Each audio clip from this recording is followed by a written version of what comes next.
Halo sahabatku. Selamat datang kembali di channel Cerita Momo. Hari ini, Momo punya satu kisah spesial yang pastinya bakal bikin kalian emosi, gregetan, tapi dijamin puas banget di bagian akhirnya. Ini adalah kisah tentang Usma, seorang istri yang diamnya menakutkan, dan bagaimana ia membalas kesombongan suami serta mertuanya dengan cara yang sangat elegan. Tapi sebelum kita masuk ke drama serunya, yuk dukung terus channel ini dengan cara tekan tombol like dan subscribe sekarang juga ya. Momo juga pengen tahu nih siapa saja yang setia menyimak hari ini. Yuk, ramaikan kolom komentar. Coba tulis nama kalian, asal kota, dan ketik kata, hadir. Kita lihat kota mana yang paling kompak hari ini. Sudah siap melihat bagaimana Usma memberikan pelajaran tak terlupakan untuk Mas Arifin dan Bu Narti? Mari kita mulai ceritanya. Rumah megah bertingkat 2 dengan pilar-pilar putih kokoh itu tampak begitu asri dari luar. Mobil-mobil mewah berjejer rapi di garasi, menandakan bahwa pemiliknya bukanlah orang sembarangan. Siapapun yang melintas di depan pagar tinggi itu pasti akan berdecak kagum, membayangkan betapa bahagianya hidup di dalam istana tersebut. Namun, bagi Usma, kemegahan ini tak ubahnya seperti penjara berjeruji emas. Dingin, kaku, dan mencekik. Pagi itu, seperti biasa, Usma sudah bangun jauh sebelum matahari terbit. Bukan untuk bersantai menikmati teh hangat sambil membaca majalah layaknya nyonya rumah pada umumnya, melainkan untuk memastikan seluruh lantai marmer di rumah itu sudah mengkilap tanpa debu sedikitpun. Padahal, ada 2 asisten rumah tangga yang bekerja di sana, tetapi Bu Narti, ibu mertuanya, selalu melarang mereka menyentuh area pribadi Arifin. Katanya, itu tugas istri untuk melayani suami. Usma tidak pernah membantah. Ia melakukan semuanya dengan telaten, berharap ketulusannya bisa sedikit melunakkan hati batu mertuanya. Usma baru saja selesai menata piring di meja makan ketika suara langkah kaki yang tegas terdengar menuruni tangga. Itu Bu Narti. Wanita parubaya itu tampil necis dengan daster sutra yang harganya mungkin setara dengan biaya hidup keluarga Usma di kampung selama sebulan. Tatapan matanya tajam, langsung menyapu seluruh penjuru ruang makan, mencari-cari kesalahan sekecil apapun yang mungkin diperbuat menantunya. Bu Narti duduk di kursi utama, lalu menunjuk mangkuk sup ayam yang masih mengepul. Dengan dagu terangkat, ia memberi isyarat agar Usma mengambilkannya. Usma dengan sigap melayani. Namun, baru satu suapan masuk ke mulut Bu Narti, sendok perak itu langsung diletakkan dengan kasar hingga berdenting nyaring beradu dengan piring porselen. Bu Narti mendesis tajam, mengatakan bahwa masakan Usma selalu saja hambar. Lidah orang kampung memang tidak pernah bisa menyesuaikan dengan selera orang berkelas, begitu katanya. Kalimat itu meluncur begitu ringan dari bibir Bu Narti, namun menghujam tajam ke ulu hati Usma. Usma hanya bisa menunduk, meminta maaf dengan suara lirih, berjanji akan memperbaikinya nanti. Tidak ada gunanya membela diri. Bagi Bu Narti, kebenaran adalah miliknya sendiri.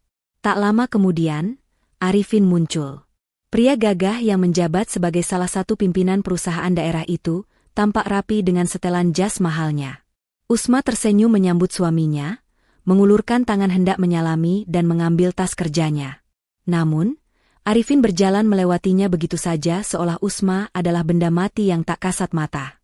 Arifin langsung menghampiri ibunya, mencium pipi Bu Narti dengan penuh kasih sayang, lalu duduk tanpa menoleh sedikitpun pada istrinya yang masih berdiri mematung dengan tangan menggantung di udara. Di meja makan itu, Usma merasa seperti orang asing. Arifin dan Bu Narti asyik berbincang tentang rencana pesta kolega bisnis dan investasi tanah. Tidak ada yang mengajak Usma bicara. Sesekali, Arifin melirik Usma, tapi bukan tatapan cinta yang ia berikan, melainkan tatapan meneliti dari ujung rambut hingga ujung kaki. Arifin lantas berkomentar pedas tentang penampilan Usma. Katanya, baju yang dipakai Usma warnanya terlalu kusam, tidak pantas bersanding dengannya. Arifin mengingatkan agar nanti malam, saat ada tamu penting datang, Usma lebih baik diam di kamar saja atau membantu di dapur belakang. Arifin tidak ingin tamu-tamunya tahu bahwa istrinya tidak selevel dengan pergaulan mereka. Hati istri mana yang tidak hancur mendengar suaminya sendiri malu mengakui keberadaannya? Namun, Usma sudah terlatih menelan rasa sakit itu bulat-bulat. Ia hanya mengangguk patuh. Selesai sarapan, Arifin berangkat kerja tanpa pamit pada Usma. Setelah mobil Arifin hilang di balik gerbang, Usma memberanikan diri mendekati Bunarti yang sedang sibuk memoles kuteks di ruang tengah. Dengan sopan, Usma menyampaikan bahwa persediaan bumbu dapur dan kebutuhan mandi sudah habis. Ia meminta sedikit uang belanja bulanan yang memang jatahnya. Bunarti menghentikan kegiatannya. Ia menatap Usma dengan pandangan meremehkan, seolah Usma baru saja meminta sedekah. Dengan nada tinggi, Bunarti menceramahi Usma tentang borosnya pengeluaran rumah tangga bulan ini. Padahal, Usma tahu persis, pengeluaran terbesar justru berasal dari gaya hidup Bunarti yang gemar membeli barang-barang bermerek dan perawatan kecantikan. Tapi, Bunarti justru menuduh Usma tidak becus mengatur uang suami. Akhirnya, Bunarti mengeluarkan beberapa lembar uang ratusan ribu dari dompet tebalnya dan melemparkannya ke atas meja. Jumlahnya jauh dari cukup untuk kebutuhan sebulan di rumah besar itu. Bunarti berpesan dengan nada mengancam, uang itu harus cukup. Jika kurang, Usma harus memutar otak sendiri, asalkan jangan berani-berani mengadu pada Arifin dan membebani pikiran suaminya yang sedang sibuk mencari uang. Usma memungut lembaran uang itu dengan tangan gemetar. Ia menahan air mata yang mendesak keluar. Ia ingat betul bagaimana dulu Arifin berjanji di depan orang tua Usma untuk memuliakannya layaknya ratu. Tapi kenyataannya, Usma tak lebih dari pembantu gratis yang berstatus istri sah. Di rumah ini, ia tidak punya kuasa, tidak punya suara, dan yang paling menyedihkan, ia tidak punya akses terhadap harta yang seharusnya menjadi haknya. Usma berjalan gontai menuju dapur. Ia menatap pantulan dirinya di cermin lemari kaca. Wajahnya masih cantik, namun cahayanya mulai redup tergerus tekanan batin. Orang-orang di luar sana mungkin iri melihat Usma yang dinikahi pengusaha kaya raya, naik mobil bagus, dan tinggal di kawasan elit. Mereka tidak tahu bahwa setiap malam Usma sering menangis dalam diam, memeluk lutut di ujung tempat tidur sementara Arifin tidur memunggunginya. Namun, di balik kelembutan dan kepatuhannya, ada satu hal yang tidak disadari oleh Arifin maupun Bunarti. Usma bukanlah wanita bodoh yang hanya bisa pasrah menerima nasib. Di balik diamnya, Usma adalah pengamat yang teliti. Ia merekam setiap hinaan, setiap perlakuan tidak adil, dan setiap kejanggalan yang terjadi di rumah itu. Ketabahan Usma bukanlah tanda kelemahan, melainkan benteng pertahanan terakhir sebelum ia menemukan celah untuk membalikkan keadaan. Dan hari itu, tanpa sengaja, celah itu mulai terbuka. Suasana rumah besar itu terasa lengang setelah Bunarti pergi untuk menghadiri acara arisan sosialitanya. Wanita parubaya itu pergi dengan senyum semeringah, mengenakan perhiasan emas yang menjuntai di leher dan pergelangan tangannya, meninggalkan Usma sendirian dengan daftar pekerjaan rumah yang panjang. Salah satu tugas yang diwajibkan Arifin pagi ini adalah membersihkan ruang kerjanya. Biasanya, ruangan itu adalah area terlarang bagi Usma. Arifin selalu menguncinya rapat-rapat dan hanya mengizinkan petugas kebersihan khusus yang datang sebulan sekali untuk masuk. Namun, entah mengapa, hari ini Arifin berpesan agar Usma merapikan tumpukan dokumen di mejanya, karena nanti malam akan ada tamu penting. Dengan langkah ragu, Usma memutar gagang pintu ruang kerja yang terbuat dari kayu jati tebal itu. Aroma tembakau bercampur pengharum ruangan mahal, langsung menyergap indera penciumannya. Ruangan itu dingin dan maskulin, dipenuhi dengan rak-rak buku yang menjulang tinggi hingga ke langit-langit. Usma mulai bekerja, mengelap debu di meja kerja Arifin yang terbuat dari marmer hitam. Saat sedang merapikan tumpukan kertas, siku Usma tidak sengaja menyenggol sebuah map tebal hingga jatuh ke lantai. Beberapa lembar kertas berserakan. Usma bergegas memungutinya. Namun, matanya tertumbuk pada sebuah benda di bawah meja, tepat di samping lemari arsip kecil. Itu adalah brankas besi. Pintunya tidak tertutup rapat, menyisakan celah kecil seukuran jari. Rupanya, Arifin terburu-buru pagi tadi hingga lalai memutar kunci kombinasi sampai terkunci sempurna. Jantung Usma berdegup kencang. Ia tahu ia tidak seharusnya lancang. Tapi, rasa penasaran yang selama ini dipendamnya seolah mengambil alih tubuhnya. Dengan tangan gemetar, Usma menarik pintu brankas yang berat itu perlahan agar tidak menimbulkan suara.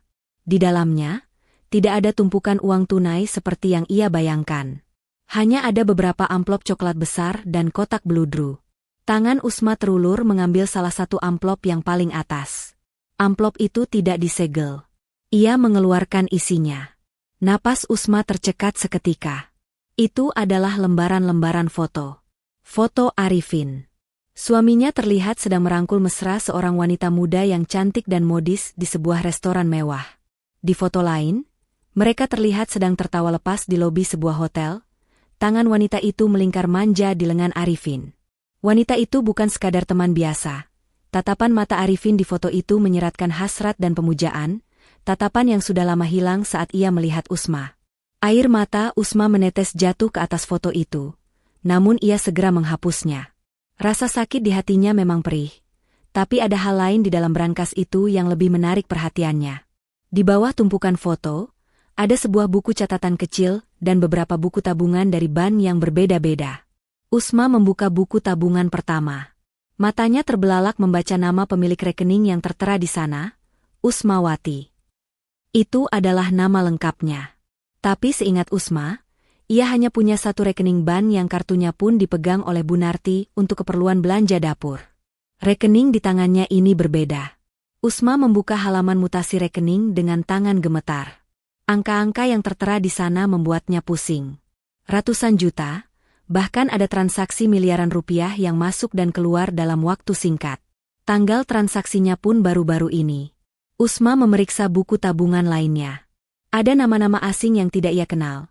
Namun alamat yang tertera adalah alamat rumah kerabat jauh Arifin yang pernah ia dengar sekilas. Usma beralih ke buku catatan kecil bersampul kulit hitam. Di sana, tertulis deretan tanggal dan inisial nama proyek, lengkap dengan persentase angka yang dilingkari tinta merah. Tulisan tangan itu jelas milik Arifin. Seketika, kepingan puzzle di kepala Usma mulai tersusun. Arifin bukan hanya seorang peselingkuh. Suaminya menggunakan identitas Usma, mungkin menggunakan KTP lama Usma yang dulu pernah diminta Arifin dengan alasan pengurusan asuransi, untuk membuka rekening penampungan. Arifin menjadikan Usma sebagai tempat sampah untuk aliran dana yang entah dari mana asalnya. Jika suatu saat ada masalah hukum, nama Usmalah yang akan tercantum sebagai pemilik uang haram itu, sementara Arifin bisa cuci tangan dengan bersih. Rasa takut yang luar biasa menjalar dari ujung kaki hingga ke kepala. Tubuh Usma menggigil. Ia sadar, posisinya kini jauh lebih berbahaya daripada sekadar istri yang tidak dicintai. Ia sedang diperalat untuk kejahatan kerah putih. Arifin dan Bunarti bukan hanya kejam, mereka licik dan manipulatif. Usma sadar ia tidak boleh gegabah. Ia tidak boleh melabrak Arifin dengan bukti ini sekarang, atau nyawanya bisa terancam. Dengan sisa keberanian yang ada, Usma mengeluarkan ponsel jadul miliknya dari saku daster. Ia memotret setiap lembar buku tabungan itu, terutama halaman yang mencantumkan namanya dan saldo terakhir. Ia juga memotret foto Arifin bersama wanita itu sebagai bukti penguat. Tangannya bekerja cepat meski keringat dingin mengucur di pelipisnya. Setelah selesai, Usma mengembalikan semua barang ke posisi semula dengan sangat hati-hati. Ia memastikan sudut kemiringan amplop sama persis, seperti saat ia menemukannya. Ia menutup pintu brankas itu pelan-pelan, membiarkannya sedikit terbuka seperti sedia kala, seolah tidak pernah disentuh. Baru saja Usma berdiri tegak dan menghela napas panjang, terdengar suara klakson mobil dari depan gerbang. Itu mobil Arifin. Mengapa suaminya pulang secepat ini? Padahal ini belum waktunya jam makan siang. Kepanikan melanda Usma. Ia segera menyambar kain lap dan berpura-pura sedang menggosok meja kerja dengan tekun. Langkah kaki Arifin terdengar tergesa-gesa mendekati ruang kerja. Pintu terbuka kasar. Arifin berdiri di ambang pintu, napasnya sedikit memburu, matanya langsung tertuju pada brankas di bawah meja. Wajahnya terlihat tegang. Ia menatap Usma dengan tatapan penuh curiga. "Apa yang kamu lakukan di situ?" bentak Arifin, suaranya menggelegar memenuhi ruangan. Usma menoleh pelan, memasang wajah polos dan sedikit takut yang biasa ia tunjukkan. "Mas Arifin? Mas bilang tadi pagi suruh bersihkan meja ini." "Aku sedang lap meja, Mas." Arifin melangkah lebar, menggeser tubuh Usma dengan kasar, lalu berjongkok memeriksa brankasnya. Ia melihat celah pintu brankas yang masih sama, tidak tertutup rapat. Ia menghela napas lega, seolah beban berat baru saja diangkat dari pundaknya. Ternyata ia memang lupa menutupnya tadi pagi, dan sepertinya istrinya yang bodoh ini tidak menyentuhnya. Arifin berdiri kembali, menatap Usma dengan pandangan merendahkan. Keluar kamu. Jangan pernah masuk sini lagi kalau saya tidak ada. Kerjamu lambat, debu dira itu masih tebal. Usma mengangguk patuh. Iya, Mas. Maafkan Usma. Usma berjalan keluar dari ruang kerja itu dengan kepala tertunduk. Namun, begitu ia membalikan badan dan pintu tertutup di belakangnya, ekspresi wajah Usma berubah total. Ketakutan di matanya perlahan menghilang, berganti dengan sorot mata dingin yang tajam. Rahangnya mengeras. Hari ini, rasa hormat dan cintanya pada Arifin telah mati sepenuhnya. Yang tersisa hanyalah tekad untuk bertahan hidup dan membalas setiap inci pengkhianatan ini. Arifin boleh merasa menang hari ini, tapi Usma baru saja memegang kartu as yang bisa meruntuhkan istana kemegahan suaminya itu. Malam itu, hujan deras mengguyur kota, seolah mewakili gemuruh di dada Usma yang berusaha diredamnya setengah mati. Di ruang tengah yang hangat dan berlimpah cahaya lampu kristal, Arifin dan Bu Narti duduk santai di sofa kulit impor. Televisi menyala menampilkan berita politik, namun perhatian mereka tidak tertuju ke layar kaca. Mereka sedang membahas masa depan yang di dalamnya tidak ada tempat bagi Usma. Usma datang membawa nampan berisi teh herbal pesanan Bu Narti dan kopi hitam untuk Arifin. Langkah kakinya sengaja diringankan, napasnya diatur setenang mungkin. Ia meletakkan cangkir-cangkir itu di meja dengan gerakan lambat dan hati-hati, berusaha menjadi tidak terlihat, seperti bayangan yang menyatu dengan perabotan rumah. Zelia tadi menelepon lagi. Bu, suara Arifin terdengar berat, memecah keheningan sesaat setelah Usma mundur beberapa langkah menuju sudut ruangan untuk merapikan tirai. Usma menajamkan pendengarannya, meski tangannya tetap sibuk bergerak seolah sedang bekerja. Bu Narti menyesap tehnya perlahan, lalu menatap putranya dengan antusias. Apa katanya? Bapaknya sudah setuju soal rencana pencalonan kamu tahun depan. Arifin mengangguk, namun wajahnya tampak gelisah. Pak Barata setuju memberikan dukungan penuh, dana kampanye, dan koneksi ke pusat. Tapi ada syaratnya, Bu. Beliau tidak mau putrinya, Zelia, terus-terusan jadi simpanan. Beliau minta kejelasan status sebelum masa kampanye dimulai. Zelia harus jadi nyonya Arifin yang sah di mata hukum dan negara. Tangan Usma yang sedang memegang tali tirai sedikit meremas kain tebal itu. Nama Zelia disebut lagi. Kini ia tahu siapa wanita di foto itu, dan seberapa besar ancamannya. Zelia bukan sekadar selingkuhan biasa, dia adalah tiket Arifin menuju puncak kekuasaan. Anak seorang pejabat berpengaruh yang bisa memuluskan ambisi politik Arifin. Ya sudah, nikahi saja dia secepatnya. Ibu juga lebih setuju kamu bersanding dengan Zelia. Dia cantik, pintar, berpendidikan tinggi, dan yang paling penting, levelnya setara dengan kita. Kalau dibawa ke kondangan atau acara pejabat, ibu tidak perlu malu. Sahut Bu Narti enteng, tanpa sedikit pun mempedulikan perasaan Usma yang masih berada di ruangan yang sama. Bagi mereka, Usma hanyalah ornamen bisu yang tidak punya perasaan. Masalahnya tidak sesederhana itu, Bu. Arifin menyandarkan punggungnya, memijat pelipisnya yang pening. Kalau aku menceraikan Usma sekarang, dia punya hak menuntut harta Gonogini. Setengah dari aset yang kita kumpulkan selama pernikahan. Itu jumlahnya besar, Bu. Belum lagi rekening-rekening, titipan, yang masih atas nama dia. Kalau dia tahu dan menuntut, bisa habis karir politikku sebelum dimulai. Bu Narti tertawa kecil. Suara tawanya terdengar kering dan mengerikan di telinga Usma. Wanita tua itu meletakkan cangkirnya, lalu mencondongkan tubuh ke arah Arifin. Matanya berkilat licik. Arifin, kamu ini pintar cari uang, tapi soal wanita kamu masih terlalu naif. Siapa bilang kita harus membagi harta dengan orang kampung itu? Kita tidak akan menceraikan dia dengan cara baik-baik. Usma menahan napas. Ia melirik sekilas dari balik bahunya. Wajah Bu Narti tampak seperti nenek sihir dalam dongeng yang sedang meramu racun. Maksud ibu? Tanya Arifin penasaran. Buat dia yang salah. Bisik Bu Narti penuh penekanan, namun cukup keras untuk didengar oleh Usma yang berjarak 5 meter dari mereka. Kita tidak bisa membiarkan dia pergi sebagai korban yang terzalimi. Itu akan merusak citra kamu di mata publik. Kita harus membalikkan fakta. Buat skenario seolah-olah dia yang tidak becus jadi istri. Dia yang selingkuh. Atau lebih bagus lagi, dia yang jahat sama ibu. Arifin tampak berpikir sejenak, lalu senyum tipis mulai terukir di bibirnya. Senyum yang membuat darah Usma berdesir ngeri. Maksud ibu, kita hancurkan karakternya dulu. Tepat sekali, Bu Narti menjentikan jarinya. Mulai besok, ibu akan mulai cerita ke tetangga dan teman-teman arisan kalau Usma sering membentak ibu, sering pulang malam entah dari mana, dan menelantarkan suaminya. Kamu juga, mulai kurangi jatah belanjanya sampai titik terendah, buat dia stres. Kalau perlu, pancing emosinya biar dia ngamuk, lalu kita rekam.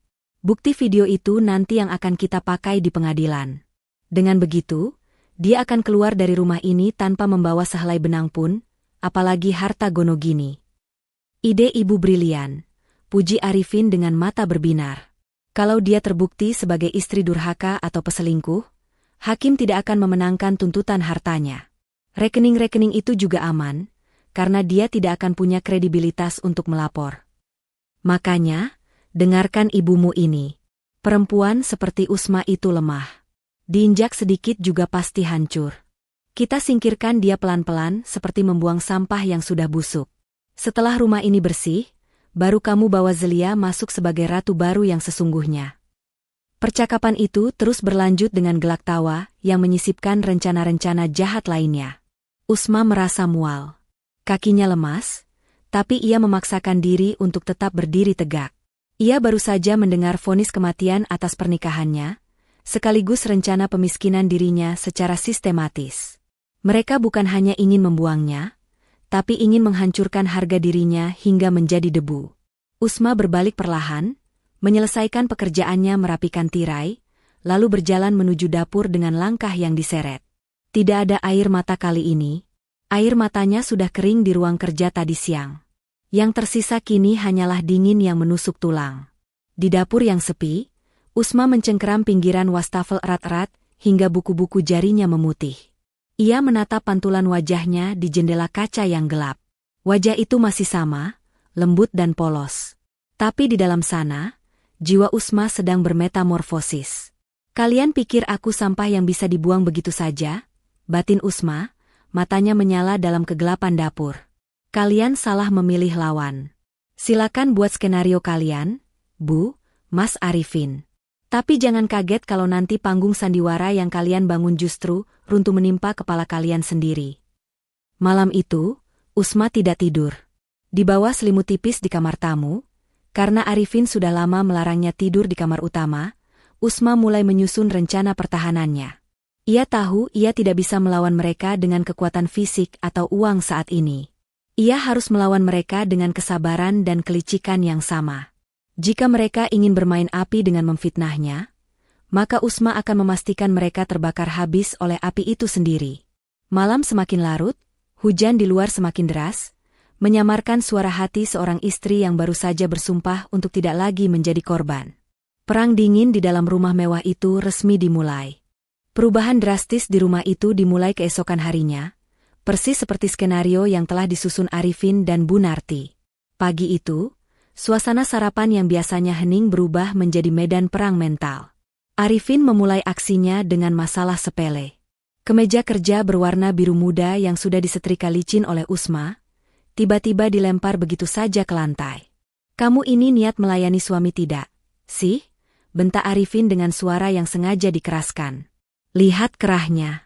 Masih kusut begini. Apa saja kerjamu seharian di rumah? Makan tidur saja?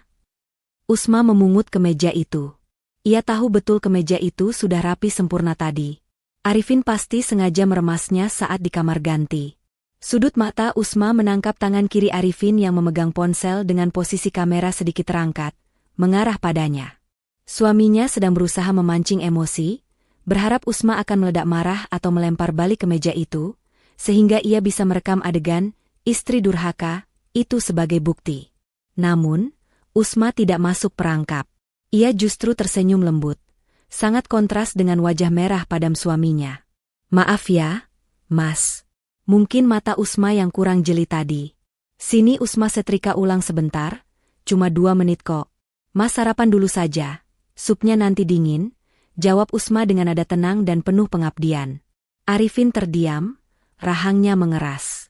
Ia menurunkan ponselnya dengan kesal. Rencananya gagal total.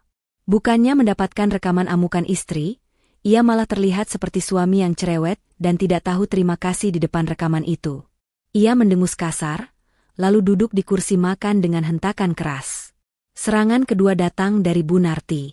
Siang harinya, ibu mertua itu sengaja mengundang teman-teman sosialitanya untuk arisan di rumah. Saat semua tamu sedang asyik berbincang di ruang tamu, Bu Narti memanggil Usma dengan suara melengking.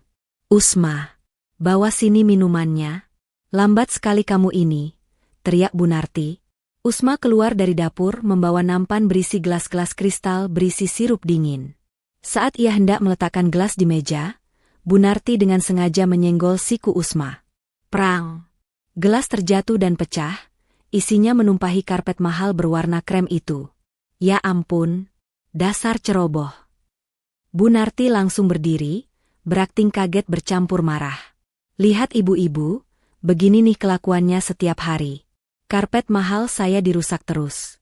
Padahal saya sudah sabar, tapi dia ini memang tidak punya sopan santun. Mentang-mentang saya mertua, dia suka seenaknya." Teman-teman Bu Narti memandang Usma dengan tatapan beragam, ada yang jijik, ada yang kasihan. Namun, Usma lagi-lagi tidak membela diri. Ia segera berlutut, memunguti pecahan kaca dengan tangan kosong, tanpa memedulikan risiko tergores. "Maafkan Usma, Bu. Usma yang salah, Usma kurang hati-hati. Ibu jangan marah ya, nanti tensi darah ibu naik lagi. Biar Usma bersihkan sekarang," ucap Usma sambil menunduk dalam-dalam. Sikap Usma yang begitu merendah justru membuat narasi jahat Bu Narti terasa sumbang. Salah satu tamu bahkan berbisik, "Sabar banget ya menantumu, Bu Narti. Kalau aku jadi dia, mungkin sudah menangis." Bu Narti hanya bisa tersenyum kecut, kesal karena Usma tidak bereaksi sesuai harapannya. Namun, di balik sikap manis dan penurut itu, Usma sedang menjalankan operasi senyapnya. Sore harinya, dengan alasan ingin belanja ke pasar tradisional untuk mencari bahan masakan pesanan Arifin yang sulit dicari, Usma menyelinap keluar. Ia tidak pergi ke pasar, melainkan menuju sebuah warung internet kecil di pinggiran kota, tempat di mana ia bertemu dengan seorang pria muda berjaket hoodie, Rian, adik kelasnya dulu semasa kuliah yang kini bekerja sebagai ahli keamanan siber lepas.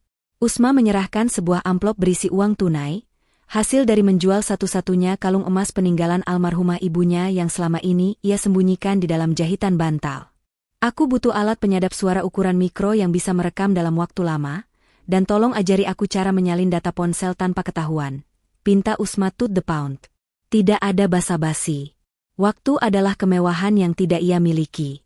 Rian, yang tahu betapa cerdas dan baiknya Usma dulu, menatap seniornya dengan prihatin, namun ia tidak banyak bertanya.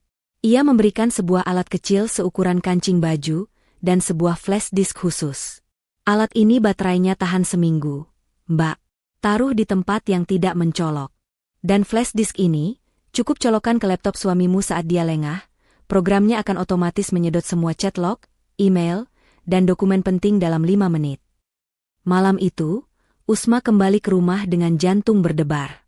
Ia menunggu momen yang tepat. Kesempatan itu datang saat Arifin dan Bu Narti sedang sibuk menonton televisi di lantai atas.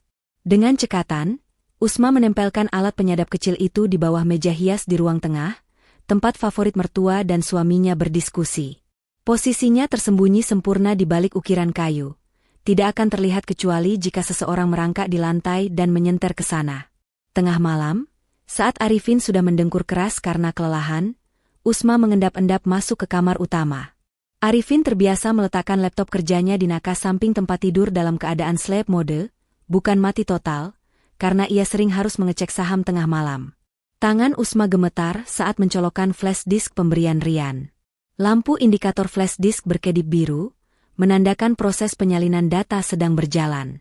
1 menit 2 menit, Usma menahan napas. Arifin bergerak dalam tidurnya, mengubah posisi menghadap ke arah Usma.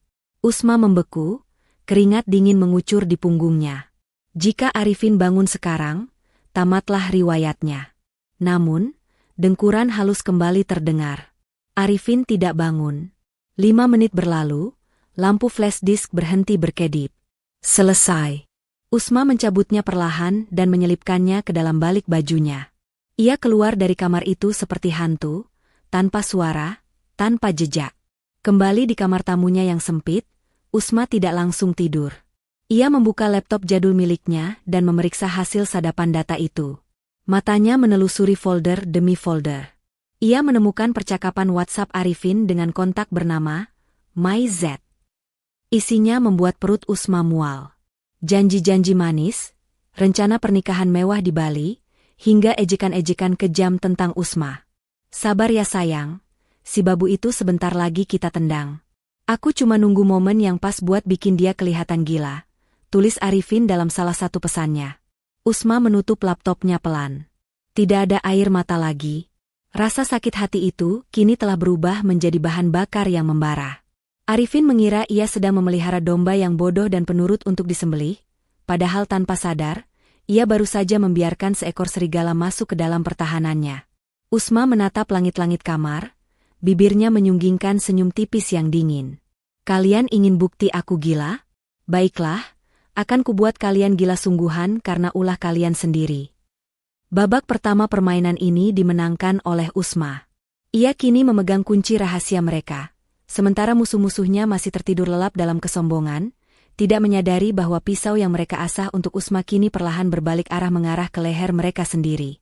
Siang itu, matahari bersinar terik, namun udara di dalam rumah terasa dingin mencekam. Arifin pulang untuk makan siang, sesuatu yang jarang ia lakukan. Wajahnya tampak tegang, namun ia berusaha menutupinya dengan nada suara yang dibuat berwibawa. Ia meletakkan sebuah map coklat di atas meja makan. Usma, panggil Arifin tanpa menatap mata istrinya. Saya ada rapat penting dengan investor dari Jakarta nanti sore. Tapi bodohnya, sekretaris saya lupa membawa dokumen sertifikat tanah yang ada di map ini. Saya harus segera kembali ke kantor sekarang juga karena ada tamu. Kamu tolong antarkan map ini ke Hotel Grand Wijaya, kamar 305. Rekan saya sudah menunggu di sana. Usma menatap map itu, lalu beralih menatap suaminya. Ada getaran aneh dalam suara Arifin. Terlalu dibuat-buat. Terlalu rapi. Biasanya, Arifin akan menyuruh sopir atau kurir kantor untuk urusan seperti ini, bukan istrinya yang selalu ia sebut kampungan. Kenapa tidak pakai ojek online saja? Mas? Atau Pak Ujang sopir kantor? Tanya Usma pelan, mencoba memancing reaksi. Jangan banyak tanya.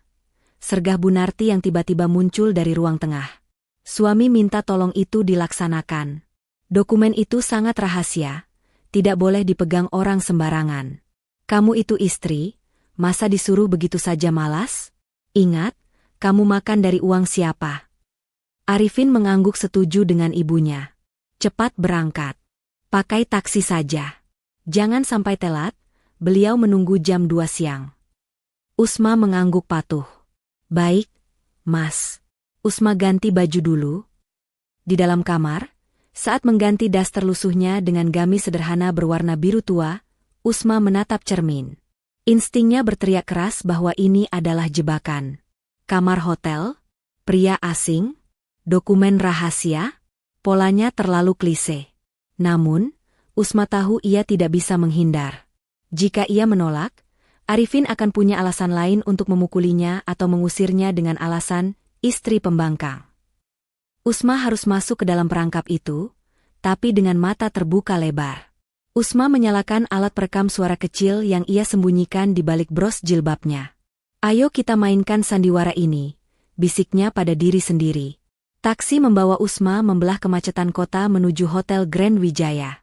Sesampainya di sana, Usma berjalan menyusuri lorong lantai 3 yang sepi dan beralaskan karpet tebal. Jantungnya berdegup kencang, namun wajahnya tetap tenang. Ia berhenti di depan pintu bernomor 305. Usma mengetuk pintu pelan. Permisi, saya mau antar titipan Pak Arifin. Hening sejenak. Lalu terdengar suara kunci diputar. Pintu terbuka. Seorang pria bertubuh tegap, mengenakan kemeja yang kancing atasnya sengaja dibuka lebar, berdiri di sana. Wajahnya asing, senyumnya menyeringai tidak sopan. Ah, Bu Usma ya? Silakan masuk, taruh saja di meja. kata pria itu sambil memberi isyarat tangan, tapi posisinya menghalangi jalan keluar. Saya titip di sini saja, Pak, tolak Usma sambil menyodorkan map itu tanpa melangkah masuk melewati ambang pintu. Namun, pria itu bertindak cepat. Tangannya yang kasar menyambar pergelangan tangan Usma, menariknya paksa masuk ke dalam kamar. Usma terhuyung. Pria itu sengaja merangkul bahu Usma dengan erat, posisinya seolah-olah mereka sedang berpelukan mesra. Lepaskan, desis Usma, berusaha melepaskan diri. Detik itu juga, seolah sudah dikomando, pintu kamar yang tidak tertutup rapat didobrak dari luar. Brak! Arifin dan Bu Narti menghambur masuk, diikuti oleh dua orang pria berbadan besar yang membawa kamera ponsel dan seorang petugas keamanan hotel yang tampak bingung. Cahaya lampu kilat kamera langsung menyambar-nyambar wajah Usma dan pria asing itu. Astagfirullah. Usma, teriak Bu Narti dengan nada histeris yang sangat teatrikal. Ia menutup mulutnya, pura-pura syok berat. Jadi ini kelakuan kamu di belakang suami? Pamitnya antar dokumen, ternyata check-in sama laki-laki lain? Dasar perempuan tidak tahu diri. Pelacur.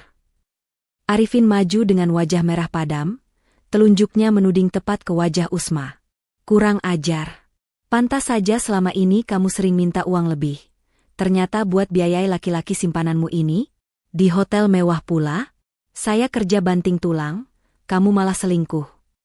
Pria bayaran yang memeluk Usma tadi langsung melepaskan rangkulannya dan mengangkat tangan, berakting panik. Maaf Pak Arifin, saya tidak tahu dia istri Bapak. Dia bilang dia janda, dia yang menghubungi saya duluan minta ketemuan di sini. Skenario yang sempurna. Saksi ada, foto, pelukan, ada, pengakuan, selingkuhan, ada. Usma mundur selangkah, merapikan jilbabnya yang sedikit berantakan. Ia tidak menangis. Ia tidak bersimpuh memohon ampun seperti yang diharapkan Arifin dan Bu Narti. Ia tidak berteriak menyangkal. Ruangan itu mendadak hening karena reaksi Usma yang di luar dugaan. Usma menatap pria bayaran itu dari ujung kaki sampai ujung kepala, lalu beralih menatap Bu Narti, dan terakhir tatapannya terkunci lurus ke manik mata Arifin. Tatapan itu dingin, kosong, dan menusuk. Seperti tatapan orang yang sedang menonton pertunjukan badut yang membosankan. Sudah selesai fotonya, Mas? Tanya Usma dengan suara datar, tanpa getaran sedikit pun. Arifin terhenyak. Ia mengharapkan tangisan histeris, bukan pertanyaan tenang seperti itu. Kamu masih berani menantang setelah tertangkap basah? Gagap Arifin, sedikit goyah dari naskah marahnya. Saya tanya, fotonya sudah bagus belum? Cahayanya cukup, lanjut Usma, bibirnya menyunggingkan senyum tipis yang penuh arti. Karena sayang sekali kalau akting Bapak ini kurang meyakinkan cuma gara-gara fotonya buram. Tutup mulutmu. Bu Narti maju hendak menampar Usma, tapi tangan Usma dengan sigap menangkis tangan mertuanya itu di udara. Cengkeraman Usma kuat, membuat Bu Narti meringis kaget. Jangan sentuh saya, Bu, ucap Usma lembut tapi penuh ancaman. Ia melepaskan tangan Bu Narti dengan hentakan kecil. Kalian ingin bukti saya selingkuh supaya bisa menceraikan saya tanpa harta gono gini, kan? Silakan. Ambil semua foto yang kalian butuhkan. Sebarkan ke seluruh dunia kalau perlu. Usma melangkah mendekati Arifin, mendekatkan wajahnya hingga Arifin bisa mencium aroma sabun bayi yang biasa dipakai istrinya itu, aroma kepolosan yang kini terasa mencekik. Tapi ingat satu hal, Mas, bisik Usma, suaranya hanya terdengar oleh Arifin. Pastikan kamu tidak menyesal sudah membuka kotak Pandora ini. Karena sekali kamu memulai perang, saya tidak akan berhenti sampai salah satu dari kita hancur. Setelah membisikkan itu, Usma mundur, memandang sekeliling ruangan dengan jijik, lalu berjalan keluar melewati kerumunan orang-orang sewaan Arifin yang terpaku membisu. Arifin berdiri mematung. Keringat dingin menetes di pelipisnya. Seharusnya ia merasa menang karena sudah mendapatkan bukti foto itu. Tapi entah mengapa, ancaman lirih dari istri yang selama ini ia anggap lemah itu justru membuat bulu kuduknya meremang. Ada sesuatu yang berbeda dari Usma. Sesuatu yang berbahaya. Kenapa diam saja? Vin, kejar dia. Usir dia sekarang juga, teriak Bu Narti membuyarkan lamunan Arifin. Arifin tersadar, mengembalikan topeng arogansinya. Ya. Rencana kita berhasil. Dia sudah tamat. Namun di dalam hatinya, keraguan mulai tumbuh. Arifin menatap pintu yang baru saja dilewati Usma, dan untuk pertama kalinya dalam hidupnya, ia merasa takut pada istrinya sendiri. Langit di luar rumah mewah itu berubah menjadi kelabu pekat, segelap awan badai yang menggantung di wajah Arifin dan Bu Narti saat mereka tiba di rumah. Mereka membanting pintu utama dengan keras, menciptakan gema yang memantul di dinding-dinding marmer yang dingin. Usma, yang sudah menduga apa yang akan terjadi, sedang berdiri tenang di dalam kamar tamu, memasukkan beberapa helai pakaian lamanya ke dalam tas jinjing kain yang sudah memudar warnanya. Tidak ada koper besar, tidak ada perhiasan, tidak ada barang-barang bermerek. Usma hanya membawa apa yang ia bawa saat pertama kali menginjakan kaki di rumah ini 5 tahun lalu, harga dirinya. Bagus. Ternyata kamu sudah sadar diri mau angkat kaki. Suara cempreng Bu Narti memecah keheningan. Wanita tua itu menghambur masuk ke kamar, matanya melotot tajam mengawasi setiap gerakan Usma. Dengan kasar, Bu Narti menyambar tas jinjing Usma, membalikannya hingga isinya tumpah ke lantai. Baju-baju gamis sederhana dan daster batik berserakan.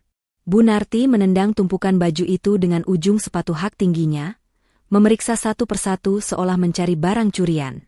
Aku harus pastikan kamu tidak membawa 1 sen pun harta anakku, hardik Bu Narti. Jangan pikir kamu bisa menyembunyikan emas atau uang di selipan baju-baju rombeng ini. Kamu datang ke sini sebagai orang miskin, keluar juga harus tetap miskin. Usma berlutut, memunguti kembali pakaiannya dengan tenang. Tidak ada bantahan, tidak ada air mata. Ketenangan Usma itu justru membuat Bu Narti semakin berang. Ia merasa diabaikan. Ia ingin melihat menantunya itu meraung, memohon agar tidak diusir. Arifin berdiri di ambang pintu, bersedekap dada dengan wajah angkuh. Ia merasa di atas angin. Bukti foto di hotel tadi sudah tersimpan aman di ponselnya dan di cloud storage. Ia merasa memegang kendali penuh atas nasib istrinya. Keluar sekarang, Usma, perintah Arifin dingin. Rumah ini terlalu suci untuk penipu dan peselingkuh sepertimu. Saya jijik melihat mukamu. Usma menutup resleting tasnya. Ia berdiri tegak, menatap suaminya lurus-lurus. Baik, Mas. Aku akan pergi. Tapi ingat, rumah yang suci ini dibangun di atas pondasi apa? Mas Arifin yang paling tahu. Arifin tersentak mendengar kalimat itu, namun egonya menepis rasa was-was yang sempat muncul. Jangan banyak omong. Cepat keluar sebelum saya panggil satpam komplek untuk menyeretmu seperti maling. Bu Narti tidak sabar. Ia mencengkeram lengan Usma, menariknya paksa keluar kamar, menyeretnya menuruni tangga menuju pintu utama. Usma tidak melawan, ia membiarkan dirinya didorong-dorong oleh mertuanya yang kalap. Sesampainya di teras depan, hujan mulai turun dengan deras, disertai angin kencang yang membuat pohon-pohon di halaman meliuk-liuk. Bu Narti mendorong Usma, hingga Usma terhuyung hampir jatuh ke lantai teras yang basah terkena tempias air. Saat Usma hendak melangkah menuruni anak tangga teras menuju gerbang, Bu Narti tiba-tiba berteriak lagi. Tunggu. Usma berhenti, menoleh perlahan. Bu Narti menunjuk ke arah kaki Usma. Sandal itu. Sandal kulit yang kamu pakai itu, Arifin yang beli bulan lalu saat diskon di mall, kan? Lepas. Itu bukan hakmu. Arifin yang berdiri di belakang ibunya hanya diam, membiarkan kekejaman itu terjadi. Ia menikmati pemandangan di mana istrinya dipermalukan hingga ke titik terendah. Usma menatap sandalnya. Sandal itu sebenarnya murah. Dibeli Arifin karena sandal lama Usma sudah putus, itu pun Arifin membelinya dengan menggerutu. Tapi Usma tidak mau berdebat. Ia membungkuk, melepaskan sandalnya, dan meletakkannya dengan rapi di depan kaki Bu Narti. Kini, Usma berdiri bertelanjang kaki di atas lantai batu alam yang dingin. Kakinya yang putih dan bersih langsung bersentuhan dengan genangan air hujan. Dinginnya menusuk hingga ke tulang, tapi hati Usma jauh lebih membeku. Puas, Bu? Mas Arifin? Tanya Usma pelan. Arifin maju selangkah, mengeluarkan ponselnya dan menggoyang-goyangkannya di depan wajah Usma. Dengar baik-baik, Usma. Kalau sampai kamu berani menuntut harta gono gini, atau berani jelek-jelekin nama saya dan ibu di luar sana, foto-foto kamu di hotel tadi akan langsung viral di internet dalam hitungan detik. Orang tua kamu di kampung pasti akan mati jantungan melihat anak perempuannya jadi bahan gunjingan satu Indonesia. Ancaman itu nyata. Arifin tahu kelemahan Usma adalah orang tuanya. Ia tersenyum miring, merasa menang telak. Namun, reaksi Usma di luar dugaan. Bukannya ketakutan, Usma justru tersenyum. Senyum yang sangat tipis, namun penuh dengan rasa kasihan. Ia menatap Arifin dan Bu Narti bergantian, seolah sedang melihat dua orang yang sakit parah dan tinggal menunggu ajal. Mas Arifin, Ibu. Suara Usma terdengar jelas di antara deru hujan. Jaga kesehatannya, makan yang teratur, tidur yang nyenyak selagi bisa. Takutnya nanti kalian kaget kalau tiba-tiba nasib berbalik. Maksud kamu apa? Masih berani mengancam? Bentak Bu Narti, hendak melempar sandal bekas Usma ke wajah menantunya itu. Usma tidak menjawab. Ia membalikkan badan, lalu melangkah keluar dari teras yang menaunginya. Hujan deras langsung menyambut tubuh ringkihnya. Pakaiannya basah kuyup dalam sekejap. Tanpa alas kaki, Usma berjalan menyusuri paving blok halaman yang kasar dan tajam, menuju gerbang besi yang tinggi menjulang. Setiap langkah yang diambil Usma terasa berat namun membebaskan. Ia meninggalkan kemewahan yang menipu, meninggalkan suami yang berkhianat, dan meninggalkan mertua yang kejam. Air hujan menyamarkan air mata yang akhirnya jatuh juga di pipinya. Bukan air mata kesedihan, melainkan air mata pelepasan. Dari balik jendela kaca ruang tamu, Arifin melihat punggung istrinya yang semakin mengecil di kejauhan, menembus badai tanpa menoleh lagi. Untuk sesaat, ada rasa sesak yang aneh di dada Arifin. Bayangan Usma yang berjalan tanpa alas kaki itu terasa seperti sebuah pertanda buruk. Sudahlah, Vin, jangan dilihatin terus. Bu Narti menepuk bahu anaknya dengan riang. Akhirnya parasit itu pergi juga. Sekarang kita bisa fokus menyambut Zelia. Rumah ini butuh nyonya baru yang selevel sama kita. Arifin mengangguk kaku, berusaha mengusir firasat buruknya. Ya, Bu, Ibu benar. Ini awal yang baru buat kita. Mereka tidak tahu, di luar sana, di tengah hujan yang menderu, Usma tidak berjalan tanpa tujuan. Di ujung jalan, sebuah mobil hitam sederhana sudah menunggu. Kaca jendelanya terbuka sedikit. Usma masuk ke dalam mobil itu dengan tubuh basah kuyup. Di kursi kemudi, Rian, si ahli IT, menyerahkan handuk kering. Sudah selesai, Mbak? Usma mengeringkan wajahnya. Tatapannya tajam menatap ke arah rumah megah yang baru saja ia tinggalkan. Belum, Rian, jawab Usma dingin. Ini baru permulaan. Kirim salinan data korupsi itu ke pengacara yang sudah kita hubungi. Pastikan tanggal sidangnya sesuai rencana. Usma telah keluar dari neraka itu tanpa alas kaki. Tapi ia membawa bom waktu yang siap meledakkan istana Arifin kapan saja. 1 bulan telah berlalu sejak malam pengusiran itu. Rumah mewah yang dulunya hening kini berubah menjadi panggung pesta yang tak berkesudahan. Zelia, wanita yang selama ini disembunyikan dalam bayang-bayang, kini melenggang bebas di setiap sudut rumah layaknya ratu baru yang baru saja dinobatkan. Pagi itu, ruang tengah dipenuhi tumpukan paper bag dari butik-butik ternama. Bu Narti duduk di sofa sambil mencoba kalung berlian baru, hadiah dari Zelia. Wajahnya berseri-seri, senyumnya tak pernah lepas dari bibir yang dipoles lipstik merah menyala. Nah, begini seharusnya menantu ibu, seru Bu Narti sambil mematut diri di cermin kecil. Cantik, pintar cari uang, dan tahu cara menyenangkan mertua. Tidak seperti si miskin Usma itu. Selama 5 tahun dia di sini, boro-boro membelikan berlian, membelikan daster baru buat ibu saja dia hitung-hitungan. Zelia tertawa renyah sambil menuangkan teh ke cangkir porselen. Ia duduk di samping Bu Narti dengan anggun, menyilangkan kakinya yang jenjang. Ah, ibu bisa saja.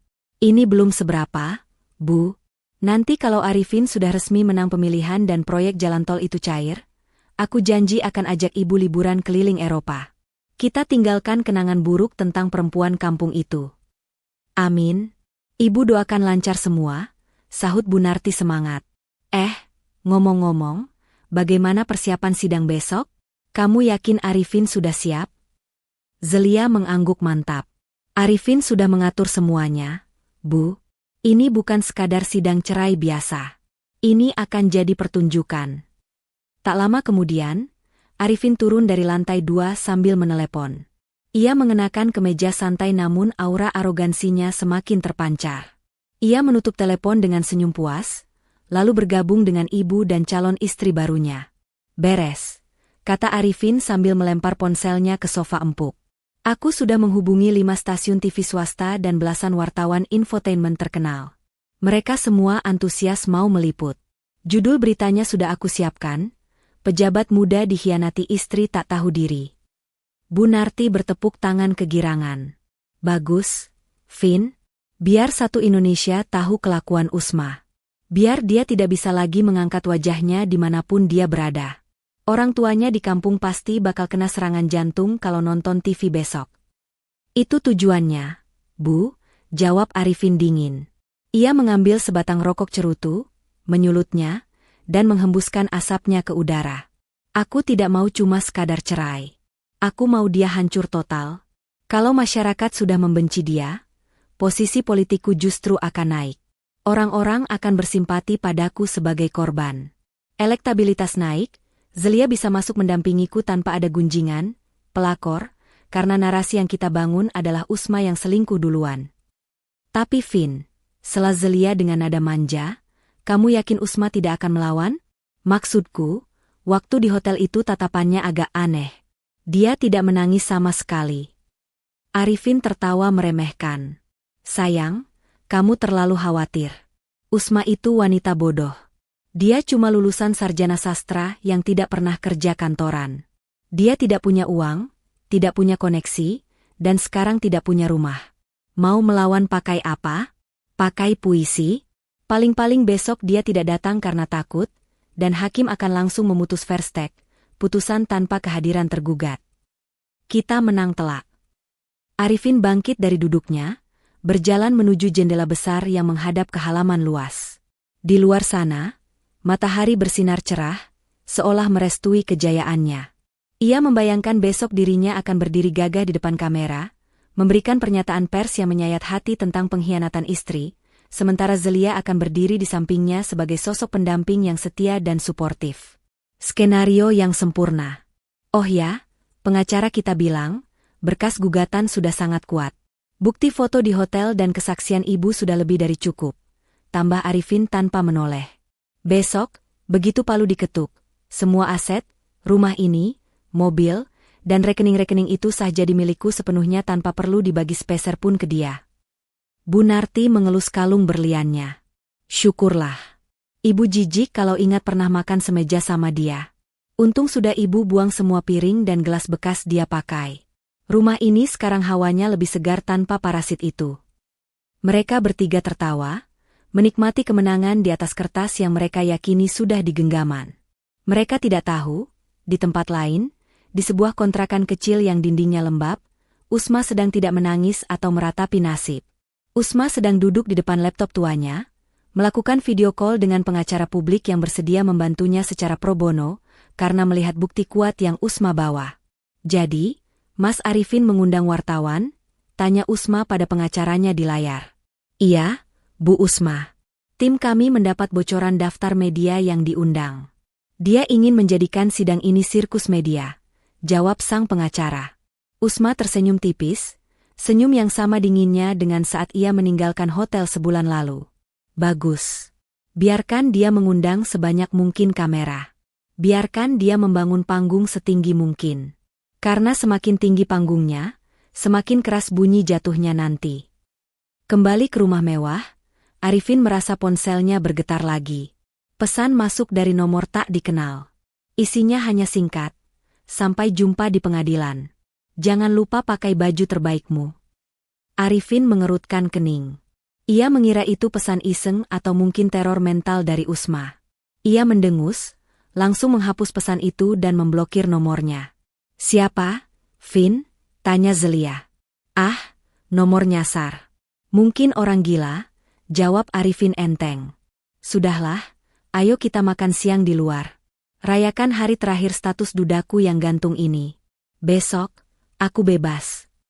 Mereka pun berangkat dengan mobil mewah terbaru, meninggalkan rumah yang berdiri angkuh itu. Mereka tidak sadar bahwa itu adalah pesta terakhir mereka. Besok, saat matahari terbit, badai yang sesungguhnya akan datang. Badai yang tidak mereka perhitungkan dalam ramalan cuaca manapun, badai bernama, balas dendam istri yang terluka. Hari berganti malam, dan malam merambat menuju pagi. Arifin tidur dengan nyenyak, memimpikan kemenangan. Sementara itu, Usma tidak tidur. Ia menyetrika kemeja putih sederhana yang akan dipakainya besok. Ia mengusap kain itu perlahan.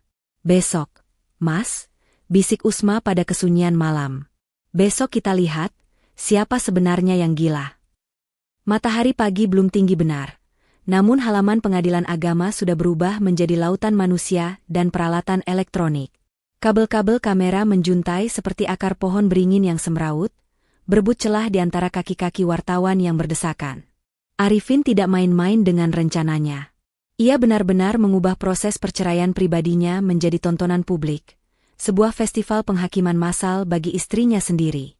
Sebuah mobil MPV mewah berwarna hitam mengkilap perlahan membelah kerumunan. Kaca jendelanya gelap, menyembunyikan seringai puas para penumpangnya.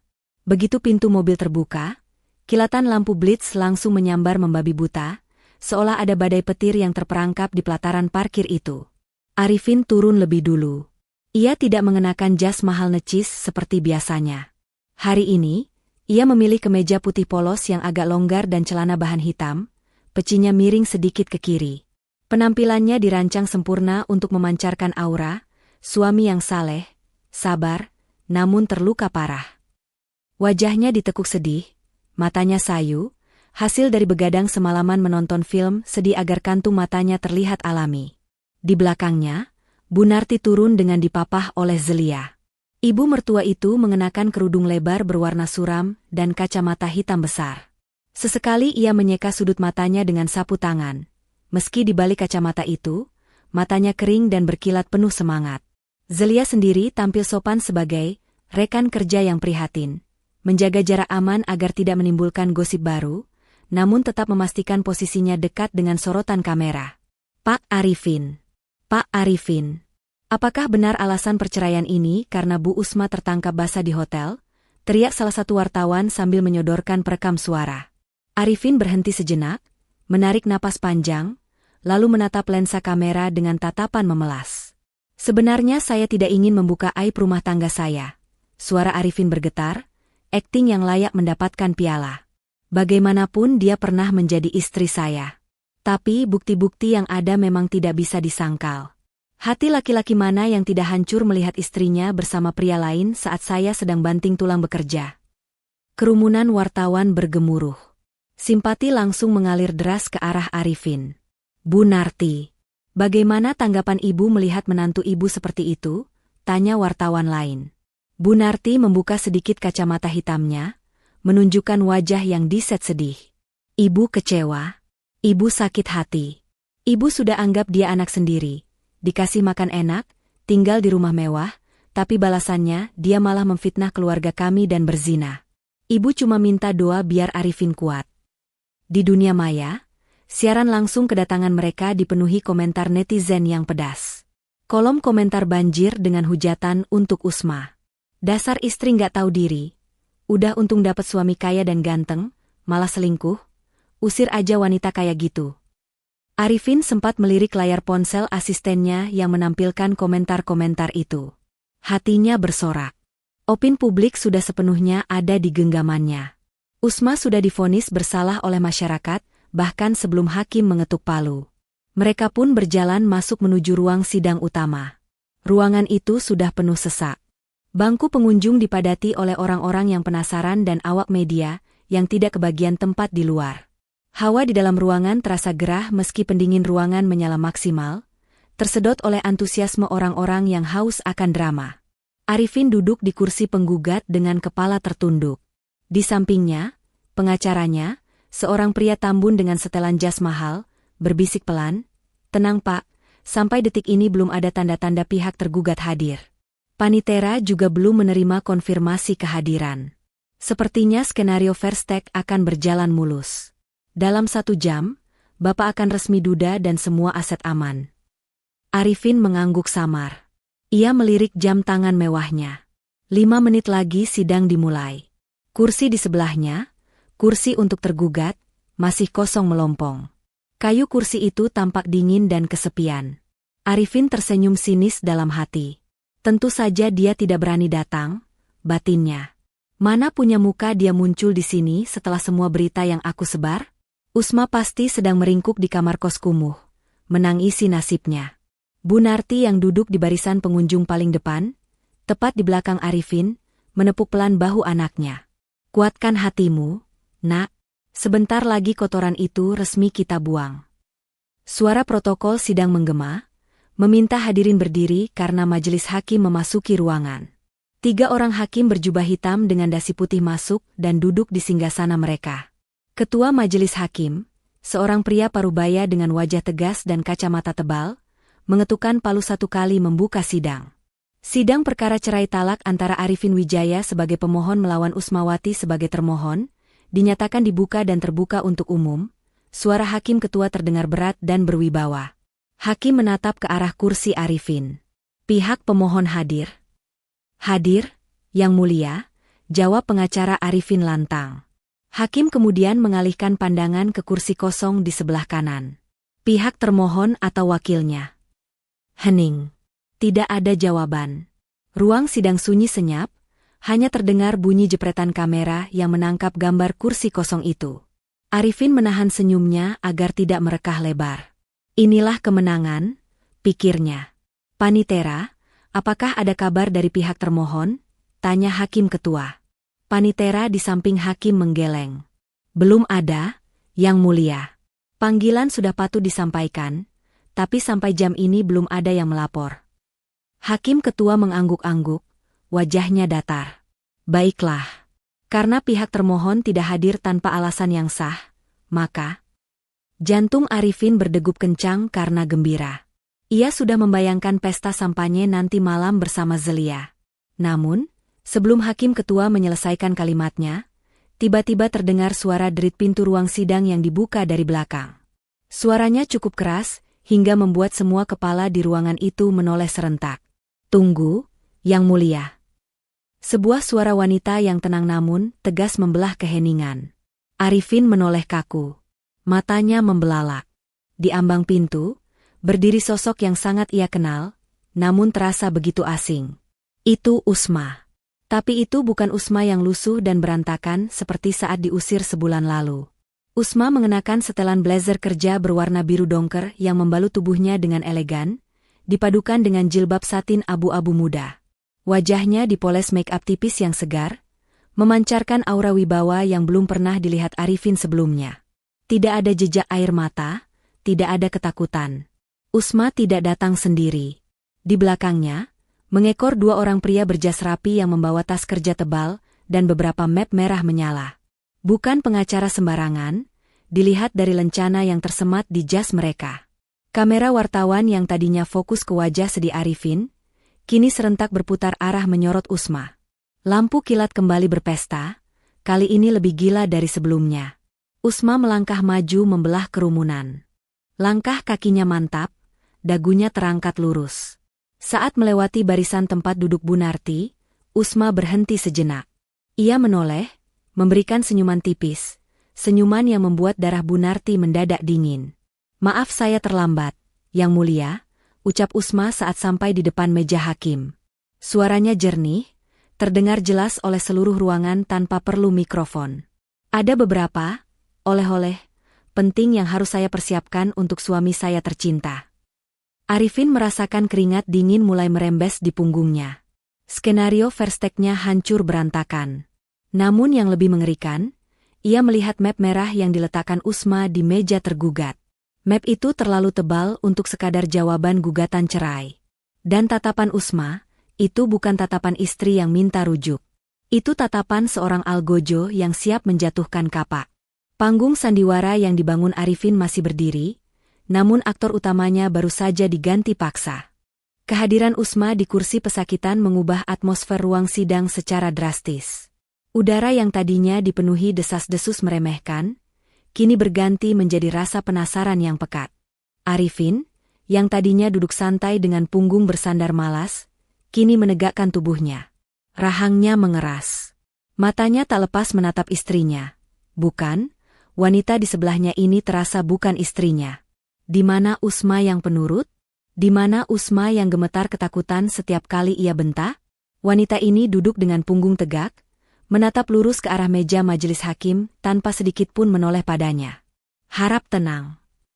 Hakim ketua mengetuk palu sekali, meredam suara bisik-bisik yang mulai berdengung seperti lebah di bangku pengunjung. Pengacara Arifin, yang merasa skenario kemenangan mudahnya terancam, segera berdiri. Keberatan, Yang Mulia. Pihak termohon datang terlambat saat sidang sudah hampir diputus verstek. Kami menilai ini adalah bentuk ketidakhormatan terhadap pengadilan. Selain itu, lihatlah. Pengacara itu menunjuk Usma dengan gestur dramatis. Dia datang dengan senyum seolah tidak ada beban dosa. Padahal bukti perselingkuhannya di hotel sudah jelas. Kamera wartawan langsung menyorot wajah Usma, berharap menangkap ekspresi panik atau marah. Namun, Usma tetap tenang. Ia hanya melirik sekilas ke arah pengacara suaminya, lalu mengangguk kecil pada pengacaranya sendiri. Pengacara Usma, seorang pria paruh-baya dengan sorot mata tajam di balik kacamata bacanya, berdiri dengan tenang. Yang Mulia, klien kami terlambat karena harus mengamankan bukti-bukti baru yang sangat krusial. Bukti yang tidak hanya membantah tuduhan perselingkuhan murahan itu, tetapi juga mengungkap alasan sebenarnya mengapa gugatan cerai ini diajukan dengan begitu terburu-buru dan penuh rekayasa media. Rekayasa? Seru Arifin tak tahan, ia lupa bahwa ia harus menjaga citra kalemnya. Ia berdiri setengah badan. Jangan memutarbalikkan fakta. Kamu itu ketahuan di kamar hotel sama laki-laki lain. Foto-fotonya ada. Saksinya ibu saya sendiri. Saudara pemohon, harap duduk dan jaga sikap, tegur hakim ketua dengan suara berat. Arifin kembali duduk dengan napas memburu, wajahnya merah pada menahan amarah. Di belakangnya, Bu Narti mengipasi wajahnya dengan kipas tangan, berbisik keras pada Zelia, dasar ular berbisa. Pasti dia mau minta harta Gonogini itu. Jangan sampai hakim percaya. Hakim ketua membetulkan letak kacamatanya, lalu menatap Usma. Saudari Usmawati, Anda didampingi kuasa hukum. Apakah Anda membawa jawaban tertulis atas gugatan suami Anda? Bawa, Yang Mulia, jawab Usma lembut namun tegas. Dan kami juga membawa gugatan rekonvensi, gugatan balik, serta satu bundel dokumen tambahan yang kami mohon agar Yang Mulia periksa sekarang juga sebelum melanjutkan ke pokok perkara perceraian. Pengacara Usma maju ke depan, menyerahkan map merah tebal yang sejak tadi dibawa Usma. Map itu terlihat mencolok di atas meja hijau hakim yang penuh berkas. Arifin mendengus remeh. Dalam hatinya ia tertawa. Paling isinya cuma daftar belanjaan atau tagihan listrik, pikirnya. Ia sangat yakin Usma tidak tahu apa-apa soal aset-asetnya yang disembunyikan. Arifin merasa posisinya aman. Sertifikat tanah, saham, dan deposito besar semuanya sudah diatasnamakan orang lain atau perusahaan cangkang. Apa yang bisa dilakukan seorang ibu rumah tangga lulusan sastra yang gaptek? Hakim ketua membuka map merah itu. Awalnya, ekspresi sang hakim tampak datar, standar prosedur pemeriksaan berkas. Ia membalik halaman pertama. Namun, saat matanya sampai di halaman kedua dan ketiga, gerakan tangannya melambat. Keningnya mulai berkerut dalam. Ia mendekatkan lembaran kertas itu ke wajahnya, seolah tidak percaya dengan apa yang ia baca. Hakim ketua kemudian menyikut hakim anggota di sebelah kanannya, memperlihatkan sebuah lembar transaksi perbankan yang dilampirkan di sana. Hakim anggota itu pun ikut terbelalak. Mereka berbisik serius, sesekali melirik tajam ke arah Arifin yang mulai merasa tidak nyaman. Suasana hening yang mencekam menyelimuti ruangan. Bunyi shutter kamera wartawan menjadi satu-satunya suara yang terdengar, merekam ketegangan yang tiba-tiba muncul. Arifin mulai menyeka keringat di dahinya. Kenapa lama sekali? Kenapa mereka menatapku seperti itu? Batin Arifin gelisah. Bu Narti di kursi belakang mulai resah. Ia mencolek punggung Arifin. Vin, kok hakimnya ngeliatin kamu terus? Itu si Usma ngasih jampi-jampi apa di kertasnya? Diam dulu, Bu, desis Arifin tanpa menoleh. Firasat buruk mulai merayapi tengkuknya. Setelah hampir 5 menit yang terasa seperti selamanya, hakim ketua akhirnya mengangkat wajahnya dari tumpukan berkas itu. Tatapannya pada Arifin berubah total. Tidak ada lagi tatapan simpatik pada suami terzalimi. Yang ada kini adalah tatapan menyelidik, tajam, dan dingin, tatapan seorang penegak hukum yang baru saja menemukan bau busuk kejahatan. Saudara kuasa hukum termohon, kata Hakim Ketua, suaranya terdengar lebih berat dan bergema. Apakah bukti-bukti transfer dan salinan percakapan digital ini sudah diverifikasi keasliannya? Sudah, Yang Mulia. Kami menyertakan hasil forensik digital dari ahli yang bersertifikat. Semua data ini diambil langsung dari perangkat pribadi saudara pemohon yang terhubung dengan akun cloud yang sinkronisasinya lupa dimatikan. Jawab pengacara Usma lantang. Wajah Arifin pucat pasi seketika. Cloud? Sinkronisasi? Ia meraba saku jasnya, mencari ponsel pintarnya. Ia baru sadar, laptop kerjanya di rumah memang terhubung dengan email yang sama dengan ponselnya. Apakah Usma? Mata Arifin membelalak menatap Usma. Istrinya itu kini sedang menatapnya balik. Bibir Usma menyunggingkan senyuman yang sangat tipis, nyaris tak terlihat. Namun bagi Arifin senyuman itu lebih menakutkan daripada teriakan kemarahan manapun. Itu adalah senyuman kemenangan. Interupsi, Yang Mulia. Pengacara Arifin mencoba mengalihkan situasi, menyadari kliennya mulai panik. Ini sidang perceraian. Jika ada bukti yang tidak relevan dengan alasan perceraian, kami mohon dikesampingkan. Kami curiga ini hanya taktik termohon untuk mengulur waktu dan memeras klien kami. Hakim Ketua mengangkat tangan kanannya tinggi-tinggi, membungkam protes pengacara Arifin. Taktik memeras? Ulang Hakim Ketua dengan nada sarkas. Saudara pengacara, apakah Anda sudah membaca isi map ini? Karena jika apa yang tertulis di sini benar, maka pengadilan ini wajib mempertimbangkan bukan hanya soal perceraian, tapi juga soal itikat buruk yang luar biasa. Para wartawan di belakang mulai kasak-kusuk. Insting jurnalis mereka menyala. Ini bukan lagi soal perselingkuhan rumah tangga biasa. Ada sesuatu yang besar. Kamera-kamera yang tadinya fokus merekam wajah cantik Usma, kini mulai men-zoom in wajah Arifin yang keringatnya mulai menetes deras membasahi kerah kemeja putihnya. Zelia, yang duduk di samping Bu Narti, mulai merasa panas dingin. Ia menarik ujung blazernya gelisah. Bu, kok perasaanku nggak enak ya? Arifin bilang semuanya aman. Bu Narti, meski tidak paham hukum, bisa merasakan bahaya. Tenang, tenang. Arifin itu pejabat, kenalannya banyak. Hakim ini pasti cuma menggertak. Hakim Ketua menutup map merah itu perlahan, lalu meletakkan kedua tangannya di atas meja, menautkan jari-jarinya. Ia mencondongkan tubuhnya ke depan, menatap langsung ke manik mata Arifin. Sorot matanya mengunci Arifin, membuat pria itu merasa seperti tikus yang terpojok di sudut ruangan tanpa celah untuk lari. Ruang sidang sunyi senyap. Tidak ada yang berani bernapas. Semua menunggu apa yang akan keluar dari mulut sang pengadil. Usma duduk diam, tangannya terlipat rapi di pangkuan, tenang seperti permukaan danau yang menyimpan monster di kedalamannya. Ia tahu, momen ini adalah awal dari akhir bagi suaminya.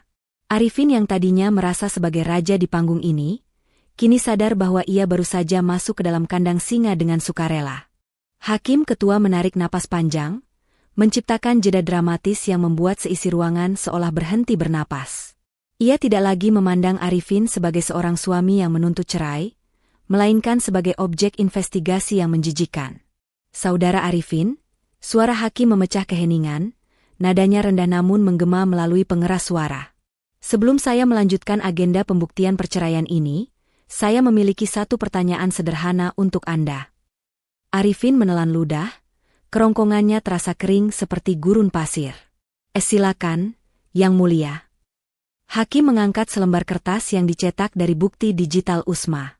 Anda menuduh istri Anda, Saudari Usmawati, berselingkuh dan menghabiskan uang Anda untuk gaya hidup mewah bersama pria lain. Namun, data forensik ini menunjukkan fakta yang sangat menarik. Apakah Anda sadar bahwa pada tanggal dan jam yang sama saat Anda mengambil foto istri Anda di hotel itu, ada transaksi pemindahan dana sebesar 50 miliar rupiah dari rekening proyek jembatan provinsi ke rekening pribadi atas nama Usmawati. Rekening yang buku tabungan dan kartu ATM-nya tersimpan rapi di brankas ruang kerja Anda. Wajah Arifin langsung berubah menjadi seputih kertas. Darahnya seolah berhenti mengalir. Matanya melirik liar ke arah pengacaranya, namun sang pengacara pun tampak bingung dan ketakutan. Dan, lanjut hakim, suaranya meninggi. Rekening itu kemudian mentransfer dana ke rekening sebuah butik berlian yang fakturnya atas nama ibu Anda, Bu Narti, serta pembayaran apartemen mewah atas nama wanita di belakang Anda, Saudari Zelia. Itu fitnah. Itu. Arifin mencoba menyangkal, suaranya parau. Diam, bentak hakim. Ini bukan fitnah. Ini jejak digital perbankan yang tidak bisa berbohong. Anda menggunakan identitas istri Anda untuk mencuci uang hasil korupsi, lalu Anda menceraikannya dan memfitnahnya agar dia pergi tanpa membawa harta, sekaligus memutus jejak kepemilikan rekening itu, bukan begitu? Bu Narti yang duduk di belakang Arifin langsung lemas. Kipas tangan mahalnya terjatuh ke lantai. Apa? Korupsi? Jadi berlian ibu? Belum sempat Arifin menjawab, pintu utama ruang sidang yang tertutup rapat tiba-tiba didobrak terbuka. Suara langkah kaki sepatu laras panjang bergemuruh masuk. Semua orang menoleh kaget. 6 orang petugas berseragam coklat kejaksaan dengan rompi khusus bertuliskan, Satgas Tipikor, masuk dengan wajah garang, didampingi 2 anggota kepolisian bersenjata lengkap. Ketua tim penyidik kejaksaan itu melangkah maju ke depan meja hakim, memberi hormat singkat, lalu berbalik menghadap Arifin. Ia mengeluarkan selembar surat berwarna merah. Saudara Arifin Wijaya, ucap penyidik itu lantang, suaranya bersaing dengan bunyi jepretan kamera wartawan yang kini menggila. Berdasarkan bukti awal yang diserahkan oleh saksi pelapor Saudari Usmawati, kami menetapkan Anda sebagai tersangka utama kasus korupsi proyek infrastruktur daerah dan tindak pidana pencucian uang. Anda ditahan mulai hari ini. Tunggu. Ini salah paham. Saya dijebak. Arifin berteriak histeris saat petugas menarik paksa tangannya ke belakang. Bunyi klik logam dingin dari borgol yang mengunci pergelangan tangannya menjadi suara paling merdu bagi Usma hari itu. Kekacauan meledak.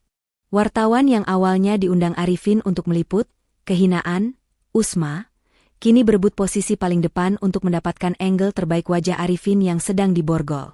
Live streaming di berbagai kanal berita langsung memecahkan rekor penonton dengan judul, Kena Batunya. Pejabat jebak istri, malah ditangkap korupsi di sidang cerai. Bu Narti menjerit histeris melihat anak emasnya diseret petugas. Jangan bawa anak saya. Dia orang terhormat. Lepaskan. Seorang petugas Polwan mendekati Bu Narti. Maaf, Ibu juga harus ikut kami ke kantor untuk dimintai keterangan terkait aliran dana ke rekening perhiasan Ibu. Diduga Ibu turut menikmati hasil kejahatan. Apa? Saya tidak tahu apa-apa. Zelia, tolong Ibu. Bu Narti menoleh ke samping, mencari calon menantu kesayangannya. Namun, kursi Zelia sudah kosong. Wanita itu mencoba kabur diam-diam di tengah kericuhan. Sayangnya, nasib Zelia tidak lebih baik. Di dekat pintu keluar, 2 petugas sudah menghadangnya. Zelia tertangkap basah berusaha menyembunyikan wajahnya dengan tas branded hasil uang korupsi itu. Jeritan Zelia saat digelandang petugas menambah riuh suasana ruang sidang yang kini berubah menjadi sirkus hukum. Di tengah badai kekacauan itu, hanya ada 1 orang yang tetap duduk tenang. Usma. Usma perlahan berdiri, merapikan blazernya yang tak kusut sedikit pun. Ia memandang Arifin yang sedang meronta-ronta dipegangi petugas. Tatapan mereka bertemu. Mata Arifin memancarkan kemarahan, ketakutan, dan penyesalan yang terlambat. Usma berjalan mendekat. Petugas memberi jalan, seolah mengerti bahwa wanita ini berhak atas momen terakhirnya. Usma berhenti tepat di depan wajah suaminya. Tidak ada tamparan, tidak ada caci maki. Usma mendekatkan bibirnya ke telinga Arifin, lalu berbisik lembut, mengulang kalimat perpisahannya sebulan lalu dengan nada yang menusuk. Mas, Ibu sudah Usma bilang, kan? Jaga kesehatan. Penjara itu dingin, Mas. Kasur di sana keras, tidak empuk seperti di rumah kita. Nikmati hasil karyamu sendiri. Usma memundurkan wajahnya, memberikan senyum terakhir, senyum manis yang penuh dengan kepuasan mutlak. Bawa dia, Pak, ucap Usma pada petugas. Arifin diseret keluar ruang sidang diiringi sorakan cemooh dari pengunjung sidang yang kini berbalik mendukung Usma. Usma berjalan keluar melalui pintu samping, menghindari kerumunan wartawan utama. Di luar, udara terasa begitu segar. Langit biru cerah menyambutnya. Mobil hitam sederhana milik Rian sudah menunggu. Usma masuk ke dalam mobil, menyandarkan punggungnya yang lelah namun lega. Ponselnya bergetar tak henti-hentinya, notifikasi dukungan dan pujian membanjiri media sosialnya. Namun, Usma tidak peduli pada ketenaran itu. "Kita kemana sekarang, Mbak?" tanya Rian sambil menyetir. Usma menatap jalanan kota yang luas terbentang di depannya. Matanya berkaca-kaca, kali ini karena rasa syukur. Ia telah memenangkan perangnya. Ia telah merebut kembali harga dirinya yang sempat diinjak-injak. "Ke rumah orang tuaku di kampung, Rian," jawab Usma pelan. "Aku ingin makan masakan ibu. Masakan yang dibuat dengan cinta, bukan dengan uang haram." Mobil itu melaju pergi, meninggalkan gedung pengadilan yang masih riuh. Di belakang sana, Arifin dan keluarganya sedang memulai babak baru kehidupan mereka di balik jeruji besi, sementara Usma melangkah maju menuju kebebasan yang sesungguhnya. Pesan moral singkat. Jangan pernah meremehkan orang yang diam dan sabar. Kesombongan dan keserakahan mungkin bisa membawamu terbang tinggi sesaat. Namun kejujuran dan doa orang yang terzalimi akan selalu menjadi tangan tak terlihat yang menarikmu jatuh ke titik terendah.